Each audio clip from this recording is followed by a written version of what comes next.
Just about 10, 11. Alright, that's good enough for now. But now, see, we got this ugly pole in the shot. We have a shadow caused by it, but we don't need to see the pole. So let's put the texture onto the pole.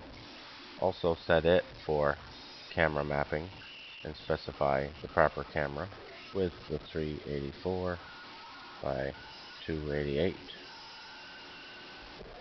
So now the pole should disappear, but the shadow caused by the pole should remain. Also put on it a compositing tag. Compositing background. Alright, but we have a little bit of a problem. The actual pole and the cylinder don't quite match up. It's got to move forward a bit more. But I didn't see that before. But maybe now. Oh, it's got to move forward some more.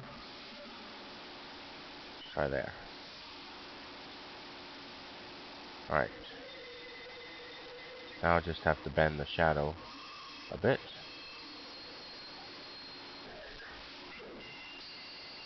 Alright.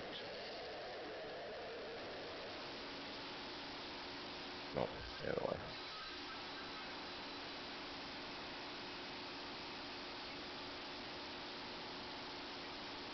Bit more.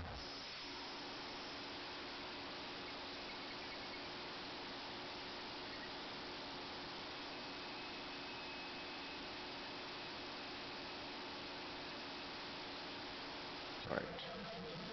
Shadow's too long.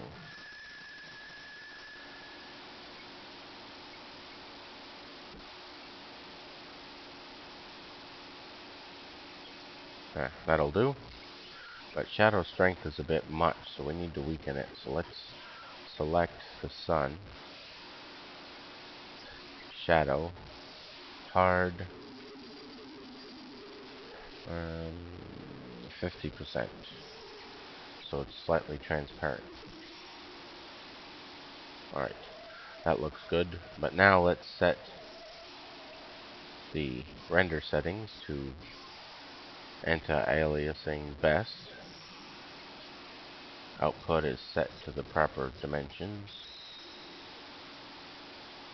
Let's add some ambient occlusion for nice shadow effects.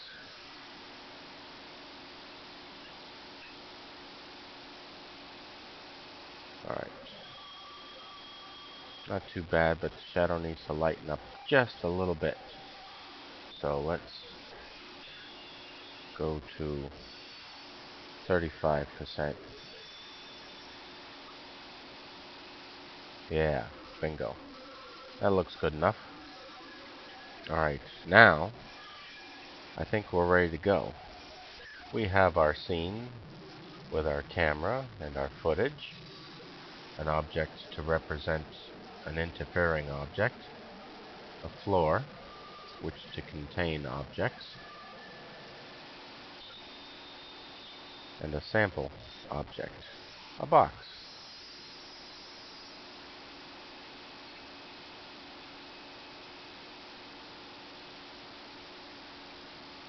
Alright, now we need some extra lighting. So what I'm going to do in this case is I need some ambient lighting because it's a bit much. So let's take the sun, copy and paste that, and inside of that turn off shadows, set it for ambient illumination, click on the sun tag for that extra sun, uncheck set light color, go back to clicking on the regular sun part, and let's decrease the lighting value.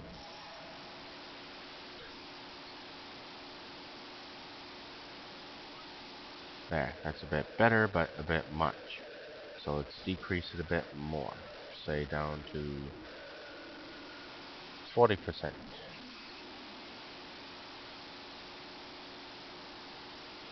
It's a bit better, but still a bit more. 20%.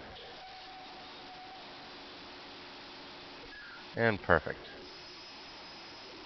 Well, let's give it 25%.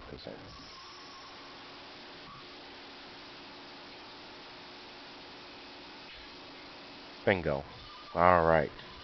Now the shadow strength can come up just a little bit, but let's see just how much by backing up to the pole and check the real shadow versus the pole's shadow. And it still looks alright, so I guess I'll leave that alone.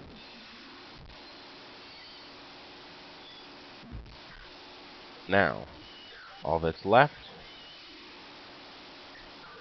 is just to drop in some elements, like the cube, but other things, and start the render process, and boom, we're done.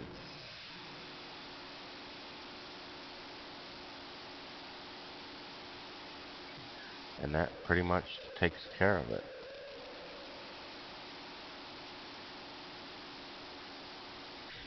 And that should be the end of this tutorial.